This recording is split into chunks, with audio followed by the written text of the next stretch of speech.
Jaz laično na znanost gledam preko kar nekaterih mitov, a ne, da se običajno rodijo najboljše ideje iz nekega kaosa, iz nekega dolgčasa, usmerjenosti mogoče v, neko razmišljanje leta in leta trajajoče, pa igranje z nekimi idejami, a ne, pa imamo pred očmi, ne vem, Einsteina z njegovimi,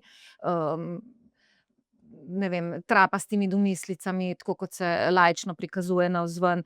Kaj je pa resnica zadaj za znanstveniki? A je to, nekaj, kar se rodi iz naključnih poskusov, iz kaosa, ali je to nekaj, kar je zelo strukturirano, ke je pomembno, da imamo neko rutino s tem povezano? Ja, tukaj ni po moje en tak enoznačni odgovor. In mislim, da je zelo povezan s tem, da različni ljudje na zelo različne načine pridemo do nekih rezultatov ali pa na cilj.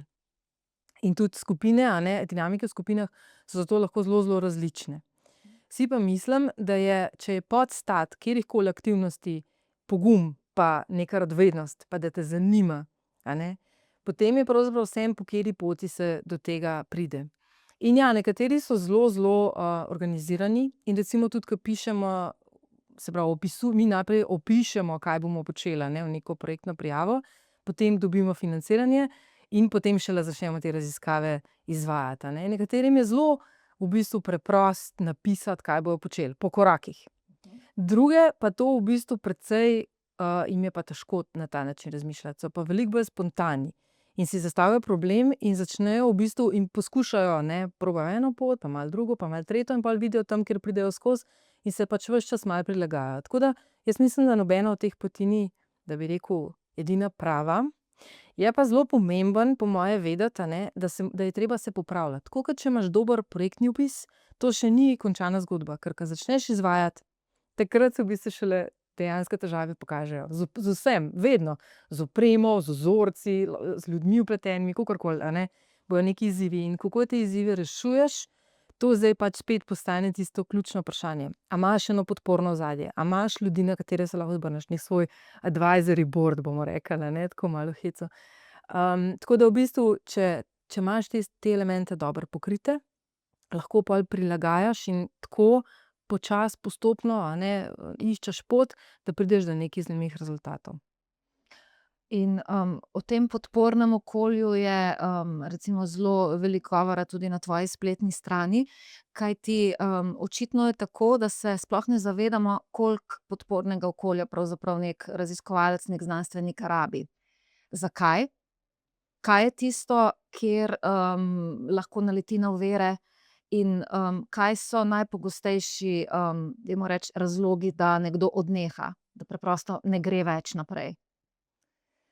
Ja, jaz bi rekla, da je, tako na splošno zavedanje v naši družbi danes, a ne, določene stvari so slabe danes, a ne, ampak imamo pa par stvari, ke je fenomenalno živeti v tem obdobju, v katerem živimo zdaj mi. In mislim, da zavedanje, a ne, recimo to, koliko mi rabimo podpore, koliko vplivajo drugi ljudje na nas, koliko v bistvu je pomembno imeti, mentorje, in če pač ti niso dani, je tvoja dolžnost poiskati ljudi pravzaprav take in se obdati z njimi, ki ti bo omogočalo osebno rast in se enostavno razvijati naprej. In mislim, da če kdaj, potem v tem obdobju danes mi lahko to počnemo. In to se mi zdi res super. Po drugi strani se mi pa zdi, da prav znanstveniki pa so taka mogoče skupina ljudi, ke se mogoče tega malo manj včasih zaveda.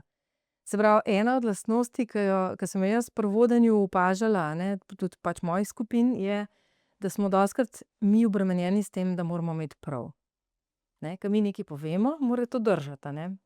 Pustimo to, da seveda se velikokrat pokaže, da tudi v bistvu neki znanstveni izsledki, a ne, so v enem trenutku pač najboljše, kar smo sicer znali izračunati, izmeriti, kakorkoli, ampak ne vem, čez čas, kasneje, ne, pa niti ni nujno, da zelo daleč naprej v prihodnosti, se pač lahko pokaže, da kaj bistveno bolj znamo izmeriti ali pa drugače in se pokažejo tudi kakšni drugi elementi, ke smo jih mi morda spregledali ali pa se nam takrat nekako so se izmuznili, niso se zdeli toliko veliki, kakorkoli. Tipičen primer recimo bi bil, ne, 20 let nazaj je veljalo, joj, jajca, ne, to ni najboljše v dieti, a ne. In predvsem v povezavi na primer s holesterolom, to zdaj čisto laično govorim, ne. Danes vemo, da je bil to v bistvu mit in je bilo to večkrat že debankano, ne, da v bistvu ta stvar ne drži na tak način, kot je veljala takrat. In gre za to, a ne, da v bistvu se znanstvenik pol lahko počuti zelo tako, ne smem ničesar reči, dokler nisem 100%, ne 1000%, da je to res, a ne. In tukaj smo lahko pod enormnim pritiskom. Jaz pa mislim, da je v bistvu, to tudi malo povezano s tem, kako družba gleda na nas, a ne. Se pravi, da si nekako, po svoje mi ne znamo vzeti, pa tudi po drugi strani si je kar težko vzeti malo prostora, da se bojo določene, informacije še popolne. Da v bistvu mi dnevno praktično, najdemo nove načine, kako nekaj še zmeriti, kako nekaj še dokazati na en drug način, kako preveriti. Tako da v bistvu s tega vidika, a ne, imamo eno tako nehvaležno nalogo, ker vedno povemo samo delni rezultat, čeprav sami upamo, da bo to končni rezultat.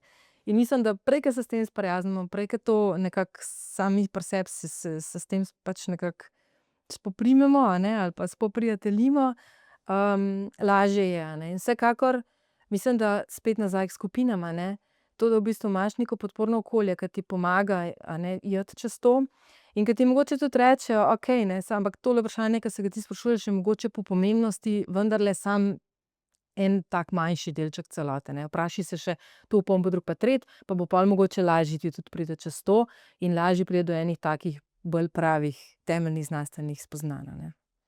Preden greva naprej na podporno okolje, to, kar si zdaj omenila, saj ne samo, da ste znanstveniki v precepu, pa da ste zmedeni, kako smo šele uporabniki.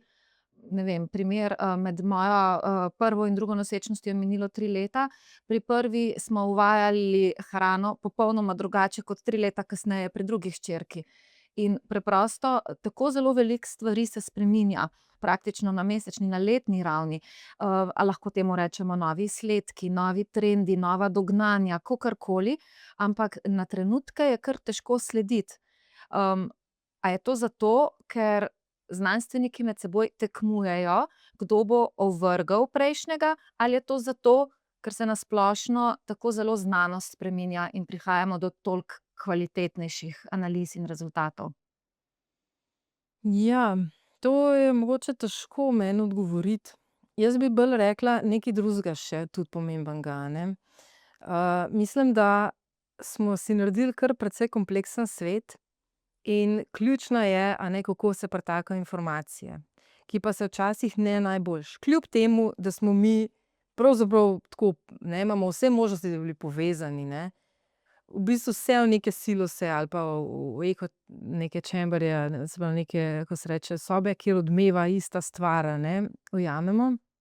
In, tudi znanstveniki na neki način seveda imamo ta problem, da težko izvemo vse, kar drugi znanstveniki počnejo, recimo z našega področja, v realnem času, pa tudi če si želimo in tudi če je to zelo dobronamerno, je to enostavno toliko kompleksno, a ne, pač sistem je postal tako zelo bogat, a ne, z informacijami, da je to izziv.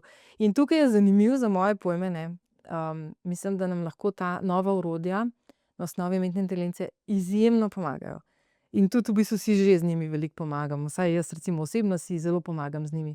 Za iskanje in filtriranje informacij so lahko odlične in za kategoriziranje, se pravi, pač metapodatki, a ne, lahko postanejo naenkrat bistveno, bistveno bolj uporabni, kot bi bili, če moraš to početi peš, sam, a ne, kar skoraj enostavno pač ni izvedljivo, no, realno gledano. A te lahko prosim še za malo več insighta, na kakšen način uporabljaš umetno inteligenco, denimo zato, da, metapodatke pretvarjaš v uporabne podatke? Ja. Katere programe, na kakšen način? Pri nas tipično, a ne, poteka delo tako, da mi recimo, konkretno jaz se ukvarjam z neslikovnimi učinki svetlobe. In to je eno bogato, zelo zanimivo interdisciplinarno področje. In jaz ga zelo natančno spremljam že 15 let. Ampak in tudi poznam osebno večino znanstvenikov na svetu, ke se s tem ukvarjajo, se tudi dobivamo občasno in približno vem, kaj počnejo. Ampak seveda je to čisto nerealno misliti, a ne, da bi lahko jaz od vseh izsledke spremljala, od vseh projekte, od vseh članke brala. Tako da v bistvu, je eno bolj takih uporabnih orodij za mene tisto, ke mi s pomočjo, bom rekla, se pravi, dobre uporabe brskalnika spletnega in pa seveda velikega jezikovnega modela, pomaga najti povezave med posameznimi objavljenimi članki. In najbolj interesantno je pa to na tistih mestih, kjer se v bistvu znanost, s katero se jaz ukvarjam, dotika enega drugega področja, mejnega področja, ker to bi običajno človek zgrešil sam od sebe.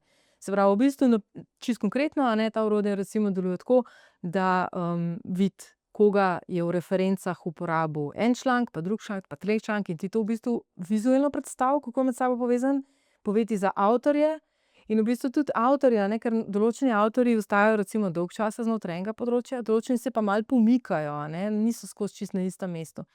In potem ti to omogoča, no, da lažje vidiš, a ne, kako se, kdo dela zanimive prebojne stvari ta trenutek, ne, to je za nas zdaj na primer dober primer. Zdaj mogoče za recimo enega mojega doktorskega študenta, ke komaj začenja svojo temo, a ne, je pa lahko vrhunsko orodje tako, ke mu sploh pove eno drugo orodje, a ne, ke mu pa naredi en osnovni pregled.